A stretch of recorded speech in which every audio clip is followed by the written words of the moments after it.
Dialogue designer, मेरे पास या 9 the highest.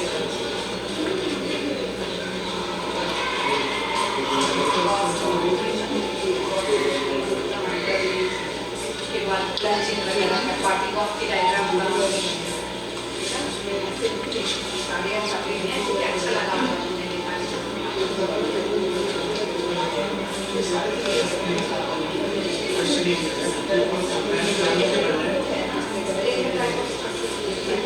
जाएगा यहाँ से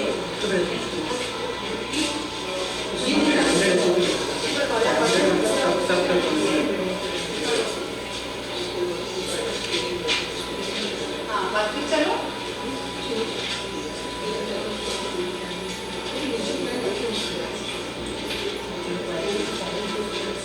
अभिषेक मुझे पेपर दे दो मेरा दिमाग खराब मतलब मैं 2 जगह बोला और 2 जगह गलत 3.5 समझ गए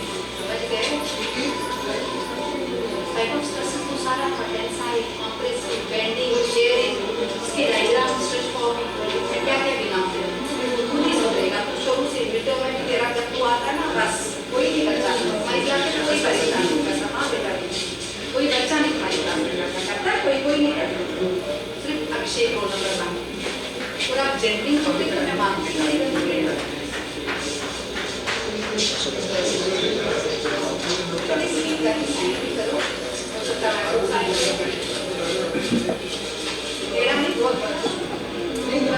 थोड़े से ना बेटा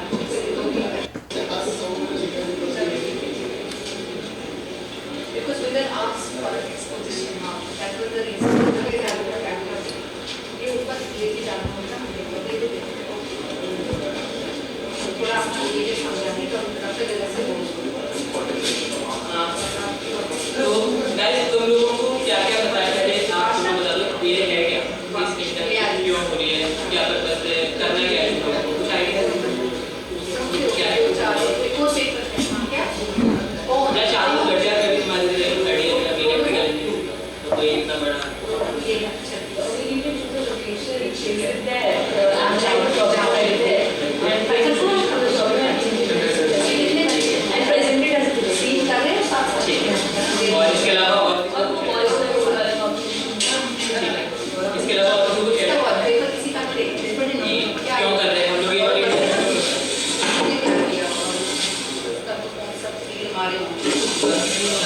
सर कोई एक्शन लेके तो कोई प्रॉब्लम होगा मार्क्स हो जाते तो ये चीज दिया जाता है ये प्रॉब्लम काफी हद तक आगे की जरूरत है रोड सेफ्टी में नेग्लिजेंसी बहुत होती है हर चीज में मीडियम्स है मीडियम प्रॉपर नहीं होते कई बार व्हीकल्स प्रॉपर नहीं होते कई बार उनको एक्सीडेंट का कारण तो ये सब छोटी जो प्रिवेंटिबल है उसको देखिए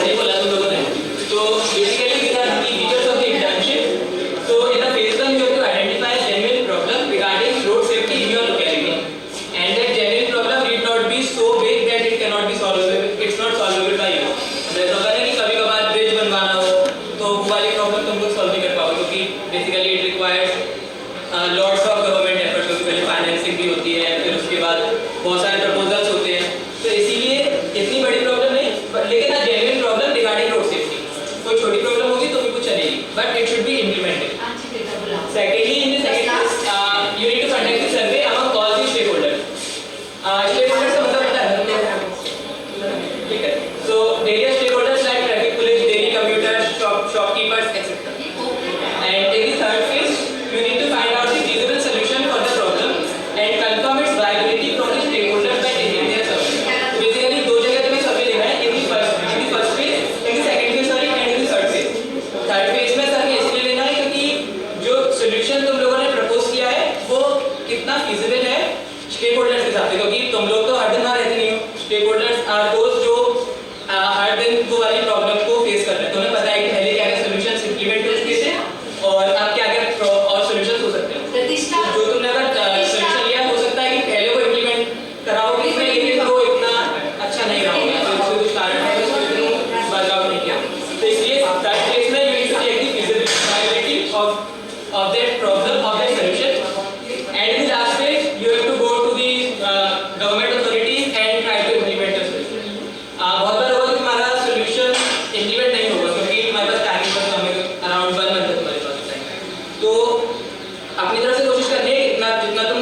इम्प्लीमेंट करवा सको। एंड अगर तुम विंटर्स में नहीं करवा पाते हो तो we expect you will take it forward to your next semester. मतलब कि अगर अभी तुम अपने लोकेलिटी में जाओगे नहीं हुआ इम्प्लीमेंट तो तुम आरटीआई फाइल करके या फिर गवर्नमेंट को मेल लिखकर कि व्हाट्सएप ऑफ दैट सॉल्यूशन, तो इस तरह से अपनी प्रॉब्लम सॉल्यूशन को तुम आगे टेक ऑन करो। तो सबसे पहले आते हैं why should you do this internship. जैसे अभी किसी ने बोला था यहाँ पे पहले कि बहुत सा रोड है तो बहुत सा रोड में प्राइस मनी है, हाँ ठीक है वो भी एक फैक्टर है। इसके अलावा बेसिकली जैसे तुमने उस साइड बोला था कि गवर्नमेंट हर सॉल्यूशन हर प्रॉब्लम को का सॉल्यूशन नहीं दे सकती। मतलब इतनी सारी प्रॉब्लम है उसके भी कुछ काम होते हैं, ठीक है कुछ प्रॉब्लम को सॉल्व करेंगे, लेकिन एज अ रिस्पॉन्सिबल सिटीजन हमारी रिस्पॉन्सिबिलिटी बनती है जो प्रॉब्लम हम लोग डेली फेस कर रहे हैं उसे गवर्नमेंट के रोड स्टेप तक ले जाए कि यार ये वाली प्रॉब्लम हमारी लोकेलिटी में है, ये सॉल्यूशन हो सकते हैं, आप इम्प्लीमेंट करो। फिर उसके बाद गवर्नमेंट का रोल आता है कि यार वो इम्प्लीमेंट करेगी। तो सब चीज़ गवर्नमेंट पे छोड़ देना कि यार ये तो सरकार कुछ काम नहीं करती इसलिए ये वाली प्रॉब्लम ऐसी की ऐसी पड़ी है, ये नहीं। मतलब as a responsible citizen we need to take forward that problem. तो वो ये opportunity to create an impact on the society through solving the problem of the masses. And apart from this, you will get a certificate from Indian Road Safety Campaign and Transport Research and Injury Prevention Program (IRIS). So basically, government of India का एक department है, उसने traffic related problems को solve करने के लिए IT Delhi में खोला है एंड इट्स वेरी प्रेस्टिजियस। मतलब अगर तुम आगे रोड सेफ्टी में किसी को दिखाते हो या सीधा सर्टिफिकेट ऑफ ट्रिप देन उसकी बहुत वैल्यू होती है। And apart from this, watch the road by INSC and you will get a chance to win a cash prize of 1 lakh.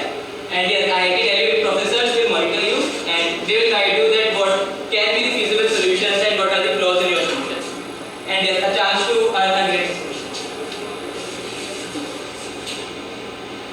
Now we will study in bit more detail about every phase and what all you need to do in each phase. So at first you need to select a locality with a genuine road safety problem. That locality can be around Delhi और जहाँ पे तुम लोग रहते हो वहाँ पे, and find out the problem which is affecting a mass number of people. But फिर जो मैंने कहा कि इतनी बड़ी ना होगी तुम implement ना कर पाओ उसे, क्योंकि तुम्हारे पास time constraint है, financial constraint है, and तुम लोग को पढ़ाई करनी है। And apart from this, find out the rules and regulations associated with the problem. अभी जल्दी इसलिए हो जाता है क्योंकि अगर तुम गवर्नमेंट के पास जाओगे कि यार ये वाली प्रॉब्लम है तो तुम लोगों को पहले से पता होना चाहिए कि यार क्या क्या रूल्स वायलेट हो रहे हैं। इस जब तुम गवर्नमेंट के पास जा सकते हो कि यार ये वाला रूल एक्चुअल में है ये रूल लेकिन यहाँ पे इस तरह से फॉलो हो रहा है, फिर इसी तरह इसलिए तुम्हें पता होना चाहिए कि यार क्या क्या रूल्स एंड रेगुलेशंस हैं उस एरिया से रिलेटेड और उस प्रॉब्लम से रिलेटेड। हां obviously safety or congestion also anything or that will be a solution for that also. Is it all for the road safety or for traffic congestion or something like that? Anything related to road safety, it can be traffic congestion, it can be road design, it can be vehicle design, क्या क्या problem statements हो सकती है वो हम आगे discuss करेंगे। पर ये जनरल गाइडलाइन है तुम्हारे लिए कि मतलब you need to proceed in this way. After that you need to write a small write up containing the problem statement and photograph of the location so that we get to know कि exactly what's the problem। क्योंकि photograph हो सकते हैं, video हो सकता है and एक right up तुम लोगों को भेजना पड़ेगा। तो basically these are the requirements for phase 1 which you will include in your report: problem description, analysis of each stakeholder। So basically तुम्हें क्या लगता है वो stakeholder हर stakeholder का क्या क्या व्यू होगा उस पॉइंट पे। जैसे एक प्रॉब्लम स्टेटमेंट लेके चलते हैं कि सपोज जो रोड है वो बहुत ही एक राउंड अबाउट है, राउंड अबाउट बहुत ही बड़ा है, उसका डायमीटर इतना बड़ा है कि लोगों को क्रॉस करने में प्रॉब्लम होती है व्हीकल्स को, इसलिए वो लोग गलत डायरेक्शन चले जाते हैं। तो बेसिकली जाना किस तरह से होता है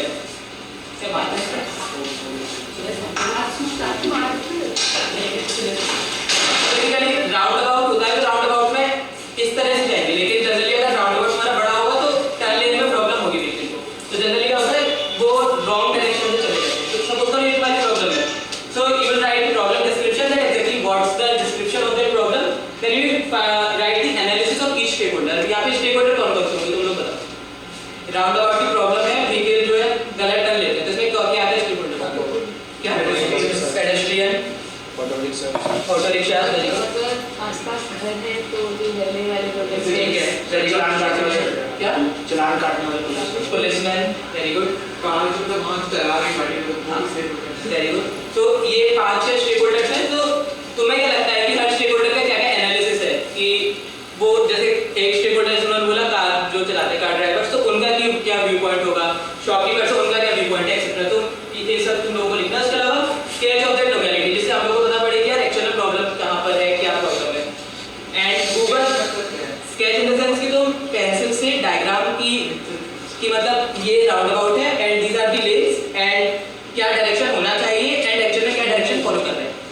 so that we get to know कि हाँ exactly क्या हो रहा है, क्योंकि तुम words में बताओगे तो कभी कभार तो इतना clear नहीं हो पाता है यार एक्चुअल में क्या कहना चाह रहे हो।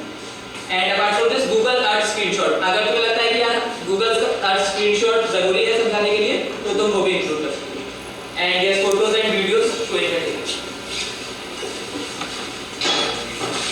किसी को कोई प्रॉब्लम तो पूछना है। So once you have identified the problem and you have taken into account all the viewpoint of all the stakeholders, then you need to go on the ground and take the surveys of all the stakeholders. जो तुमने पहले किया था वो तो तुम्हारा perspective था कि यार एक्चुअल में क्या-क्या stakeholders के viewpoint हो सकते हैं और वो क्यों गाड़ी को wrong डायरेक्शन में चला रहे हैं और क्यों लोगों को प्रॉब्लम हो रही है, तो तुम्हारा viewpoint है। लेकिन अब तुम लोग ग्राउंड पे जाओगे और you will take the video and the survey of all the stakeholders like traffic police, commuters, shoppers, etc.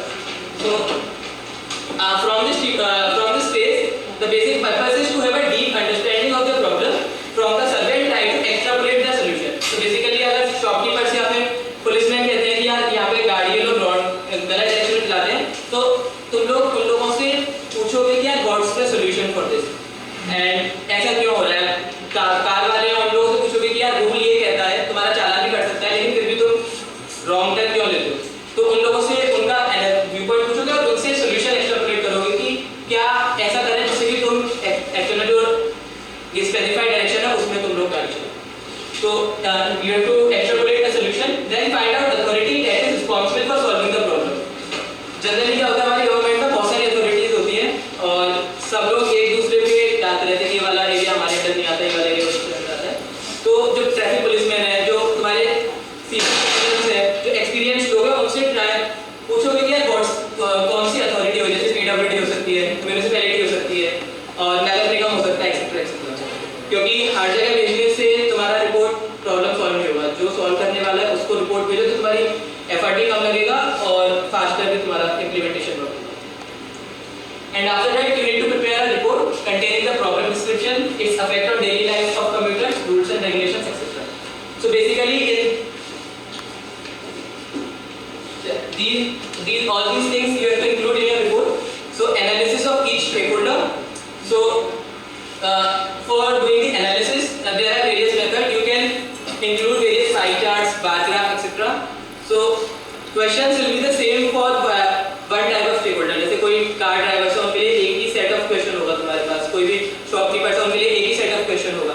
तो basically you have to write what was the question and what were the various responses you got. So basically अगर objective question था yes या no में कि मतलब problem है कि नहीं है, तो you can depict that answer through pie chart और बार ग्राफ एक्सेट्रा, जो भी तुम्हें लग रहा है कि यार ये रिप्रेजेंट करने में अच्छा है।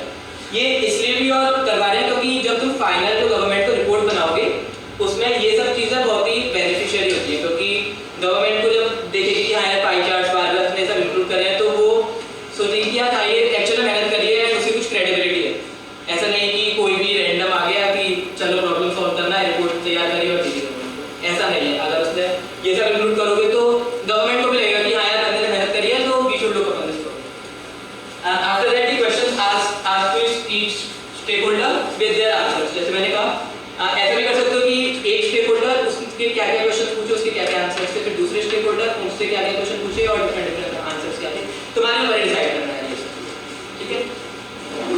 Audio videos of the survey and your conclusion, कि जो तुम्हारा सर्वे जो तुमने लिया है तो तुम्हारा पहले क्या पर्सपेक्टिव था स्टेक होल्डर से रिलेटेड और अब क्या तुम्हारा पर्सपेक्टिव है। जैसे हो सकता है कि तुम्हें लग रहा हो कि जो शॉपकीपर्स हैं उन्हें प्रॉब्लम हो रही है इसके चलते, लेकिन तुमने सर्वे लिया तो उन्हें वो चीज़ें उन्हें फर्क नहीं पड़ता इस चीज़ से, तो हाँ ये स्टेक होल्डर का तुम्हारा जो पर्सपेक्टिव था वो चेंज होगा। Basically you have to analyse all these things कि यार एक्चुअल में क्या तुम सोचते हो, क्या प्रॉब्लम है और क्या क्या उन्होंने सॉल्यूशंस बताए।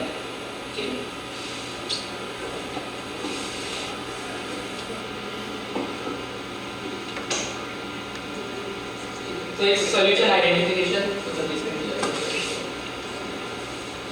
सो once you have taken the survey of all the stakeholders, तुम्हें पता है कि हाँ हर स्टेकहोल्डर को क्या क्या प्रॉब्लम फेस करनी पड़ती है and what all solutions they have proposed in order to solve that problem. Now it's upon you have to brainstorm, you can search on the net कि इस तरह की प्रॉब्लम और किसी कंट्री में आई है या नहीं आई है, हमारे कंट्री में कहाँ कहाँ पे वाली प्रॉब्लम आई है, इसके क्या क्या सॉल्यूशंस इम्प्लीमेंट करे हैं लोगों ने, जैसे कि राउंड अबाउट वाला है, तो क्या क्या वेरियस सॉल्यूशंस हो सकते हैं, तो नेट पे सर्च कर सकते हो, कोई रिपोर्ट हो सकती है वो पढ़ सकते हो, तुम लोग हमसे कांटेक्ट कर सकते हो, IISc के जितने भी मेंबर्स हैं और जो IIT के प्रोफेसर्स हैं उन लोगों से, मतलब वो हमारे थ्रू तुम लोग के बारे कांटेक्ट होगा हमसे।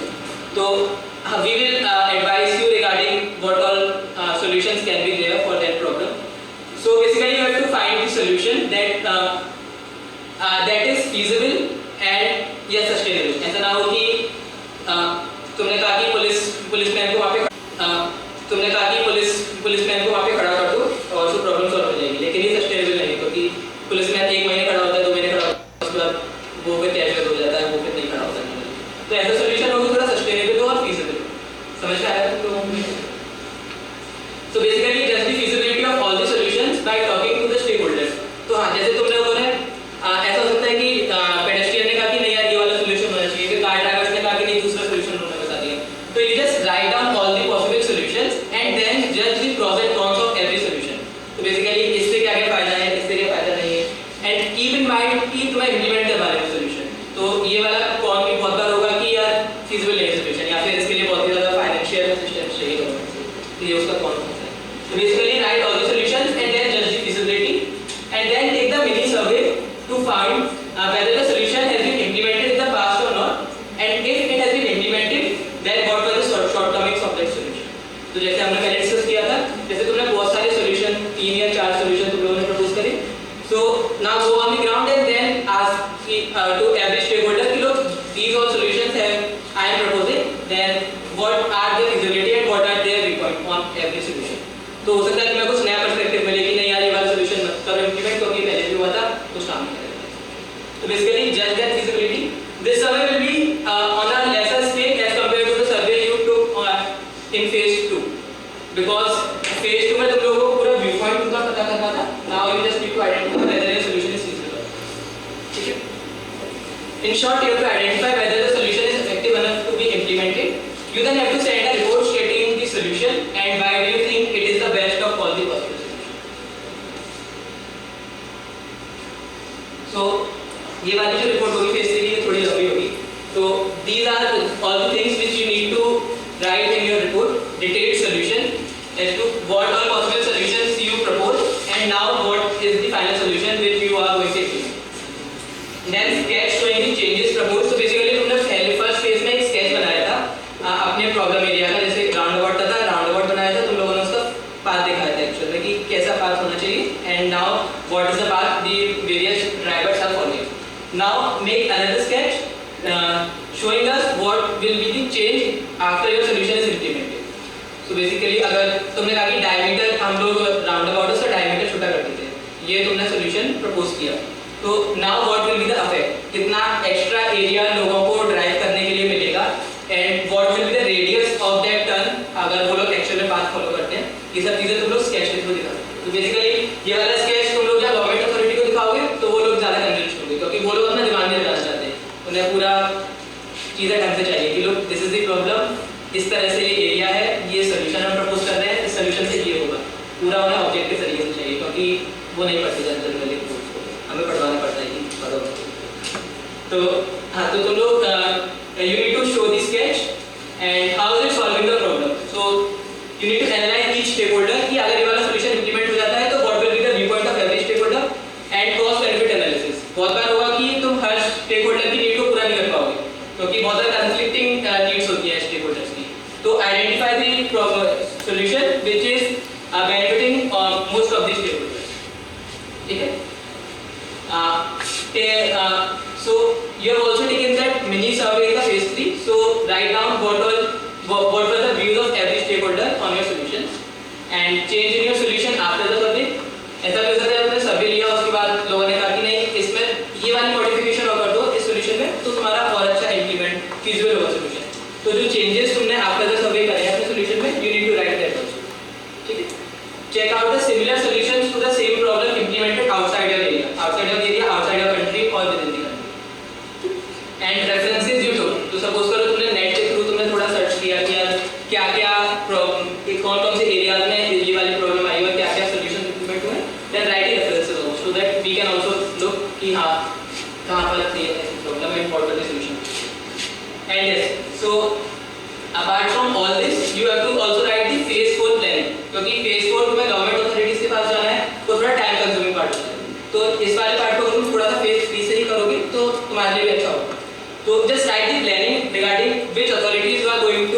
approach and what is the report which you are going to show to the authorities. So basically एक रिपोर्ट तुम फेज 3 की भेजोगे and second report will be the phase report जो तुम गवर्नमेंट अथॉरिटीज को दोगे. जैसे फेज 3 में सिर्फ ये वाला पार्ट होगा, लेकिन फेज जो गवर्नमेंट अथॉरिटीज वाली होगी उसमें कंबाइंड फेज 1 फेज 2 फेज 3 तुम्हें तीनों का थोड़ा क्रश डालना पड़ेगा कि फेज की पूरा स्केच इनिशियल स्केच क्या था, फाइनल स्केच क्या था, समझ रहे हो क्या? इतना सारा लिखवाने का हर का एक पर्पस है. ये बस सोचना कि यार ये लिखना है तो लिखना पड़ रहा है. अगर तुम्हें लगता है कि कोई एक पार्ट इसमें से जरूरी नहीं है तुम्हारी रिपोर्ट के लिए तो उसे स्किप कर देना, कोई प्रॉब्लम नहीं. लेकिन ये सब इसलिए दिया जिससे कि तुम्हें हेल्प हो जाएगी, मैं सोचना पड़ना पड़े ज़्यादा कि क्या क्या इंक्लूड करना चाहिए. और रिपोर्ट बहुत ही क्रिस्प होनी चाहिए. ऐसा नहीं कि फालतू में लोग बहुत सारी चीज़ें लिख रहे हो उसमें. टू द पॉइंट लिखो, क्योंकि हम लोगों के पास इतना टाइम नहीं है. तो इतने सारे लोगों सबकी अलग अलग रिपोर्ट होगी तो पढ़ने में हम लोगों को भी टाइम लगता है. तो अगर फालतू की चीज़ों पर ज़्यादा लिखोगे तो फिर तुम्हें रिपोर्ट नहीं पड़ेगी.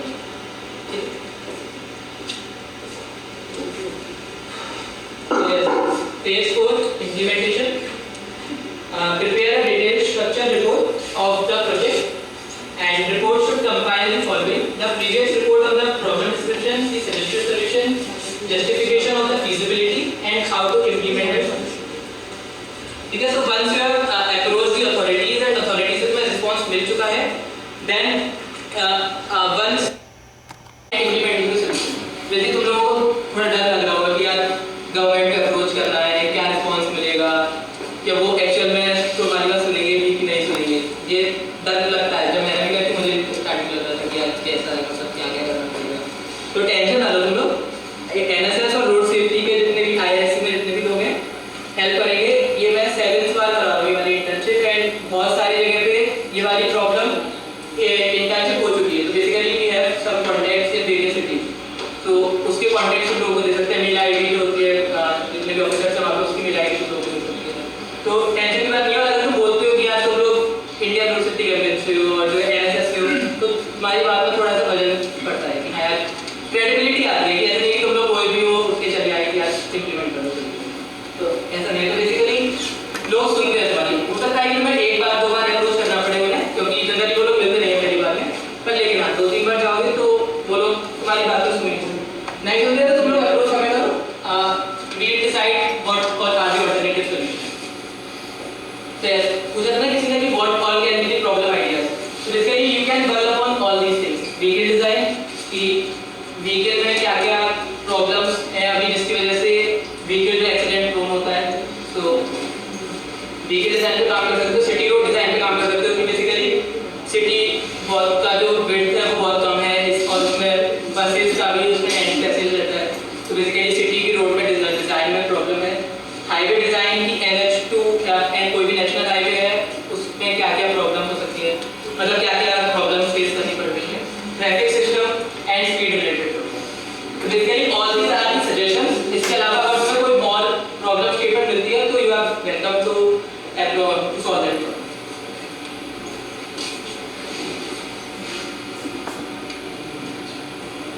So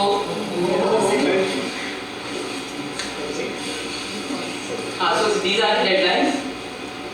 हमारी वेकेशन तक चालू हो रही है.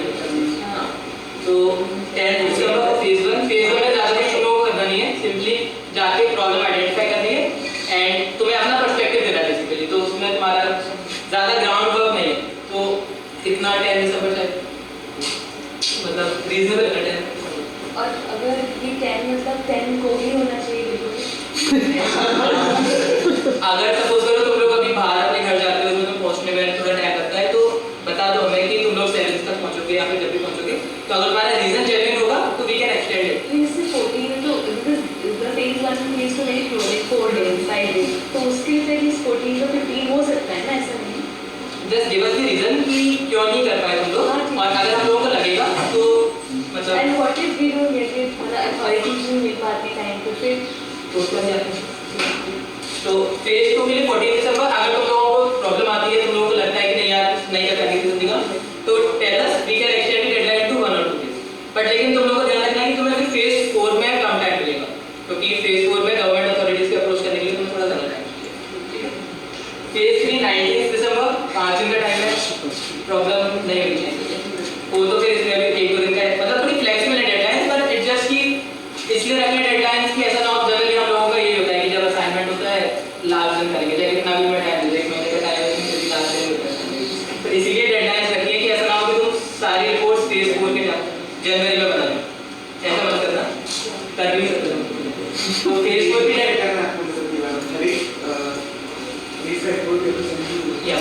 so basically a drive will be shared with you and you have to upload all the reports, audios, videos, etc.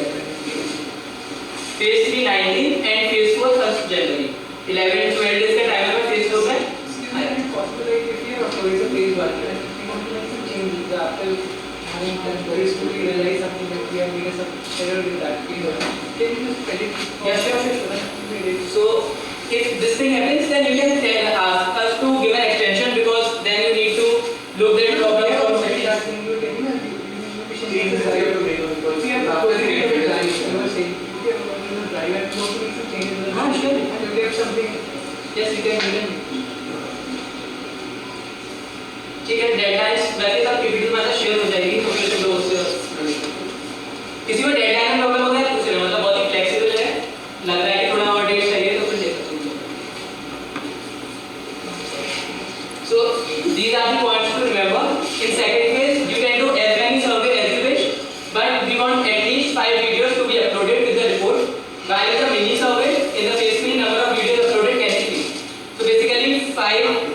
इस ध्यान रखा है कि जनरली स्टेक होल्डर्स 3 या 4 होते हैं, तो बेसिकली वी एक्सपेक्ट कि तुम लोग 1 या 2 वीडियोस तो हर स्टेक होल्डर की हो, तो 5 एक मिनिमम नंबर है।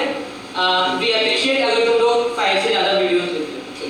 एक स्टेक होल्डर की 2 वीडियो, मतलब we have to meet multiple people as in some vendors, the other resident, ऐसे कर सकते हैं या फिर रेजिडेंट्स की 2-3 वीडियो होनी चाहिए। जितने भी स्टेक होल्डर्स हैं तुम सबका व्यू पॉइंट पर जाना है, तभी तो तुम लोग अपना सोल्यूशन को फीजिबल बना सकते हैं। तो जितने भी स्टेक होल्डर्स हैं उनकी 1 या 2 वीडियो एटलीस्ट वी एक्सपेक्ट कि तुम लोग, क्योंकि जनरली ऐसा होता है कि एक स्टेक होल्डर इतना नहीं पता होता उस बंदे को, जैसे शॉपकीपर है जनरली उसे नहीं फर्क पड़ता क्या चल रहा है, लेकिन दूसरा शॉपकीपर है वो थोड़ा ज़्यादा हैंड में रहता है इन सब चीज़ों में। तो बेसिकली थोड़े ज़्यादा स्टेक होल्डर्स से तुम लोग सर्वे लोगे तो तुम्हें ज़्यादा व्यू पॉइंट कर पाएंगे। After phase 3, you need to send us 2 reports, one for phase 3 and another one which you are going to send to the authorities. ठीक है, ये तो क्लियर है ना?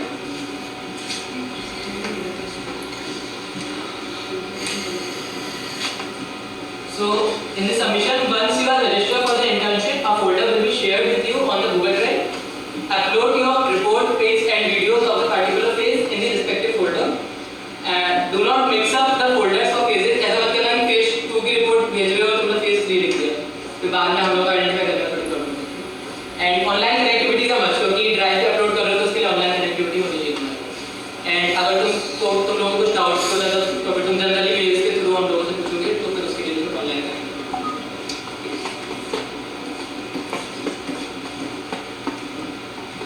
तो basically these are our email IDs.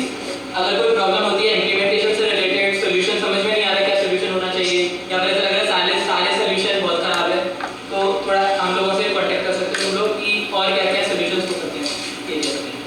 कभी कभार क्या होता है कि सर्वे लेने का पर्पस और थोड़ा रिसर्च करने का पर्पस ये है कि हमें कभी कभार लगता है कि ये वाला सॉल्यूशन बहुत अच्छा है, लेकिन एक्चुअल में वो इम्प्लीमेंट होने के बाद उसके साइड इफेक्ट्स बहुत सारे हो जाते हैं। जैसे जनरली एक एग्जाम्पल देता हूँ इसमें, हम लोगों को लगता है कि फ्लाईओवर बना दो, इससे जो है रोड को क्रॉस करने की प्रॉब्लम सॉल्व हो जाएगी, लेकिन जनरली देखा गया है कि उसके काउंटर रिजल्ट्स आते हैं।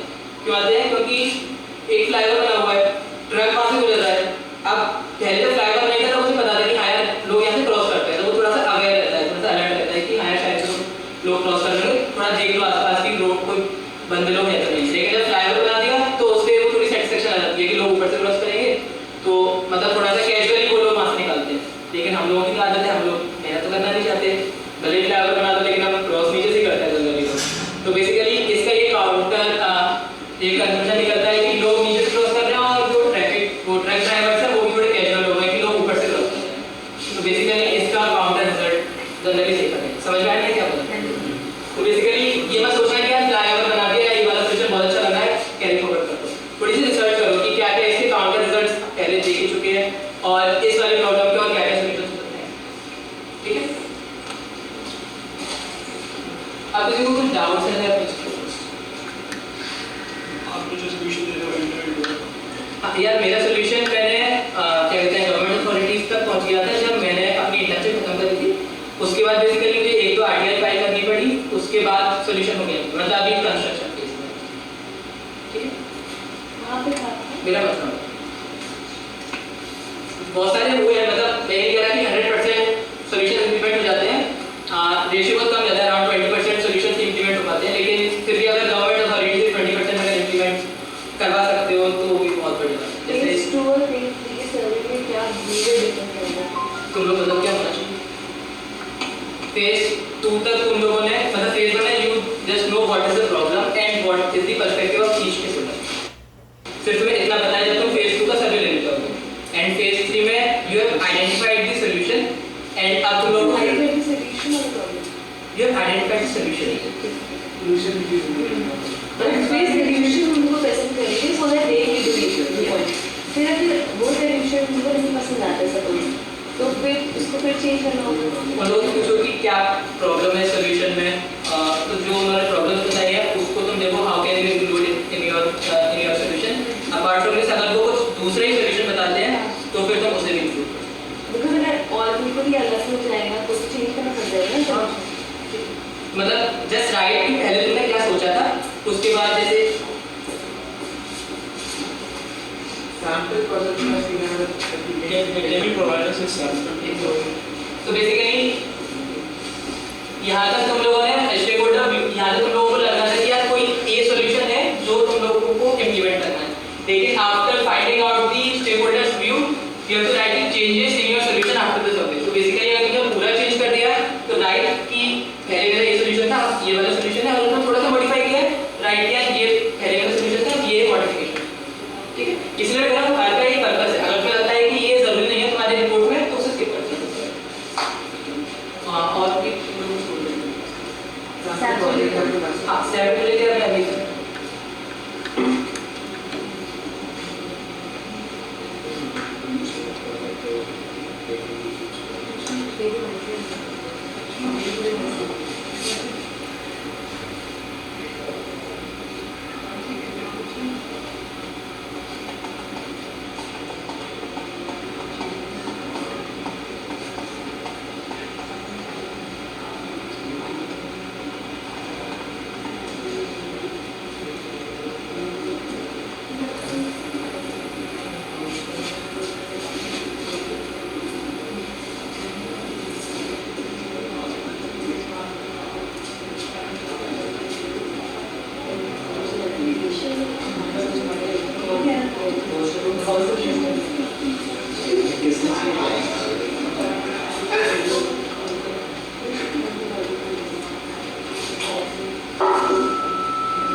ये फाइनल रिपोर्ट नहीं है, फेज 1 फेज 2 फेज 3 कंबाइंड है। फेज 4 के बाद जो फाइनल रिपोर्ट होगी वो अभी लोगों को देंगे, मतलब वो कैटेगरी में मिलकर जरूर।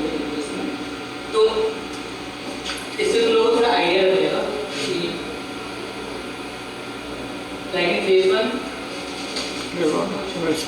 they have given us this picture.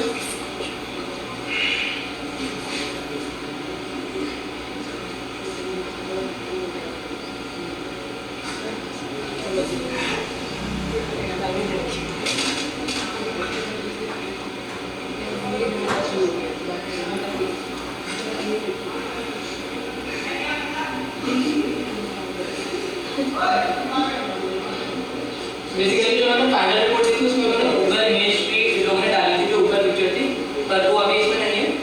तो after showing us the things, they have given the problem description. Like you all can read what's the problem.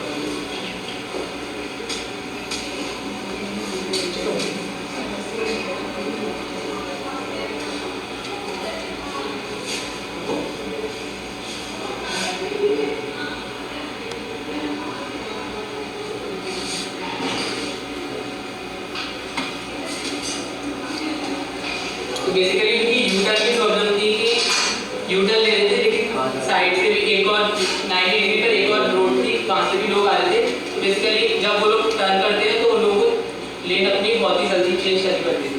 ऐसे अब तो पढ़ोगे इसका तो मैं थोड़ा सा आइडिया नहीं लग पा रहा है कि एक्चुअल में एग्जैक्टली क्या प्रॉब्लम है। तो इसीलिए जो स्केच और जो गूगल इमेज मांगी थी वो इसीलिए मांगा था, जिससे you can relate with this problem description and what was the picture.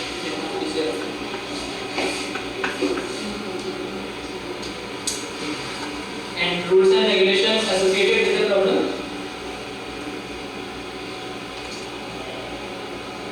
How we identified the problem. ये optional है तुम्हारे लिए। अगर तुम्हें लगता है कि इससे कुछ पता solve हो रहा है, then you can write this. How we identified the problem. Else you can leave.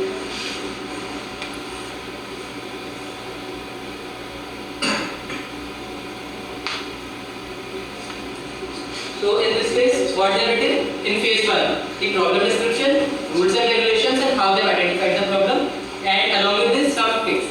So basically all these things you also need to write.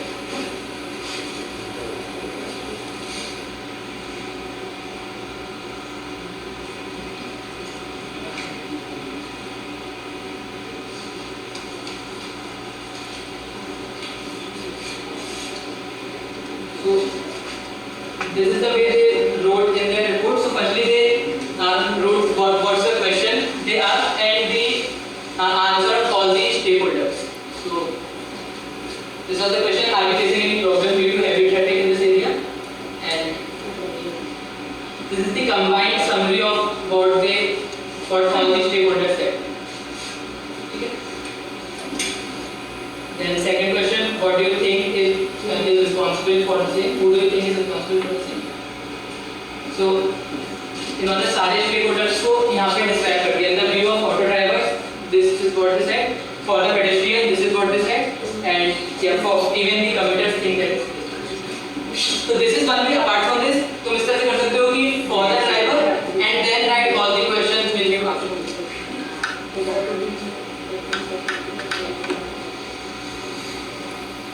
Then third question: haven't you taken any steps to solve this problem better? Then again, the auto drivers say that the commuters have done little regarding this problem. So viewpoint of every. Then the survey statistics. So basically, there were some questions which were objective yes or no type. So basically, these are the statistics. So they are depicted in this way. You can form a pie chart, etc. Like there are auto rickshaw drivers 7 out of 7 answered yes, 10 out of 10 answered yes, 4 out of 6 answered yes. अगर मुझे pie chart में टिक करते हो फिर से government को दिखाते हो तो वो थोड़ा सा और अच्छा प्रेजेंटेबल फॉर्म हो जाएगा. So then who do you hold responsible for this chaotic situation in this area?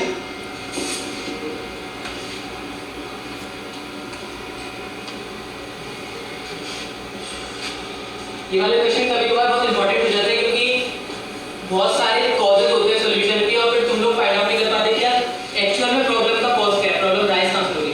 Basically this will give a much better view point कि what's the major problem which is arising here. So left turn, U turn, red line है.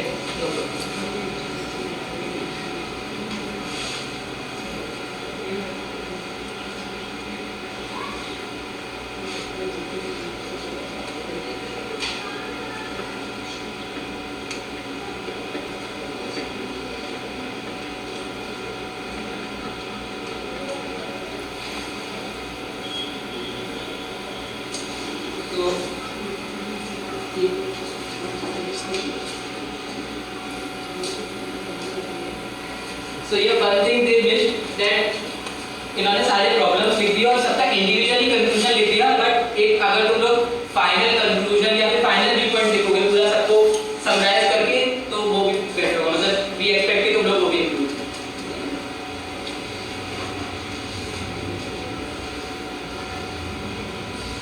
So now the solution identification, यहाँ पे उन्होंने Google image अपनी यहाँ पे डाली. So now it's simpler to understand the problem. So basically you can see which main road they are talking about, what was that U-turn, and where is the red light, etc.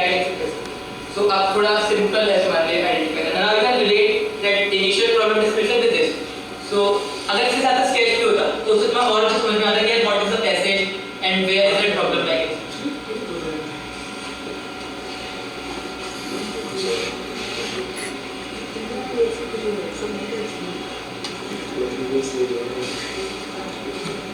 This is the sketch which we made.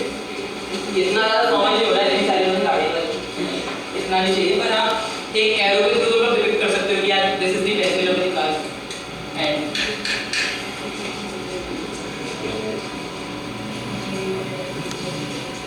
अब इसका एक फायदा होता है तुम इसे तुम लेके जाओ गवर्नमेंट अथॉरिटीज को, इसके बिना लेके जाओ गवर्नमेंट अथॉरिटीज को, तो जो वे होता है तुम्हारी बात का वो इससे बहुत ज़्यादा बढ़ जाता है, क्योंकि कोई तुम लोग भी देखोगे तो तुम लोग कहोगे कि हाँ इसने रिसर्च करी है, तो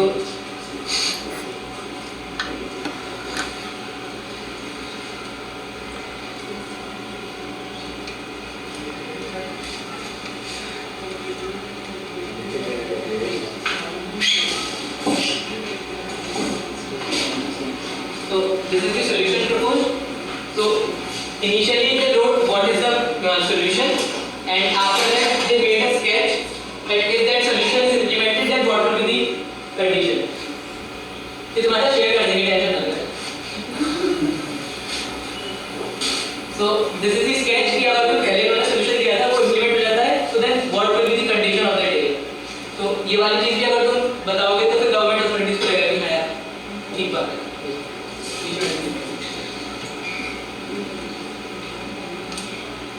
So this is the elaborate solution. So basically they have written every possible solution, the new crossing created, cutting down of the old U-turn, etc. जो तुम लोग सोचोगे फेज 2 के सर्वे के बाद. Main road scenario, left turn from road 3 onto road 1. New red light छोटा. तो basically उन लोगों ने रिसर्च करी थी तो उन्हें एक नई टेक्नोलॉजी मिली थी जापान में, वो इम्प्लीमेंटेड है कि टाइमिंग को, मतलब जो दो रेड लाइट्स हैं उनके टाइमिंग को सीक्वेंस करने के लिए कि जब एक रेड है तो फिर दूसरी वाली कितनी देर बाद रेड होनी चाहिए. तो basically it helps in reducing the problem. समझ में आया मैं क्या बोल रहा हूं? सिंक्रोनाइज करना है But it was actually getting real time. Yeah, it was doing real time. So basically suppose करो कि जो पीछे वाली जो रेड लाइट है वो अभी रेड हुई है, तो आगे वाली रेड लाइट 5 मिनट बाद रेड होनी चाहिए, क्योंकि जैसे कि कोई एक व्हीकल है जो पहले भी रेड लाइट पे रुका है, अब वो फिर से रेड लाइट पे ना रुके. तो basically in order to sync all the red lights they have proposed a solution. This is implemented in Japan but not in India.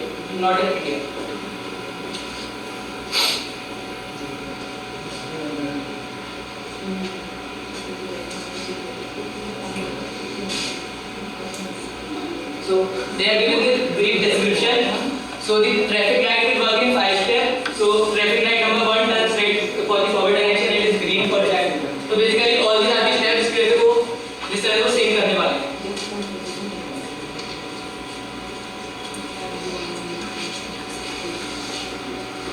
Now after finding out all the possible solutions, they wrote the options of opinions of the stakeholders and what are the pros and cons of the solution.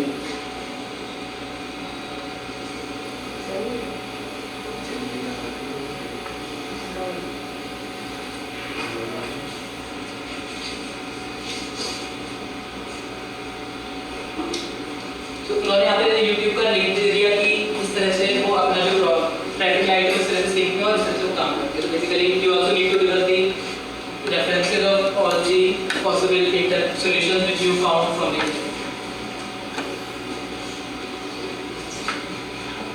समझ में आया? थोड़ा idea लगा कि किस तरह से तुम लोग रिपोर्ट बनाने क्या क्या करना है. अगर कोई फिर भी कुछ प्रॉब्लम होती है तो फिर तुम मेल पे पूछ सकते हो कि क्या करना है, इस वाली चीज़ को लेकर नहीं लेकर रिपोर्ट में, और जो है क्या क्या सोल्यूशन हो सकते हैं. ये क्या कई बार होगा कि 3-4 प्रॉब्लम लग रही है तो समझ में नहीं आ रहा है, तो उस प्रॉब्लम पे काम करें, तो फिर तुम लोग एडवाइस कर सकते हो. जहाँ भी तुम लोगों को थोड़ा सा समझ में नहीं आया क्या करना है तो फिर एडवाइस करो. आगे और कुछ प्रॉब्लम हो, डाउट हो, क्वेश्चन पूछो।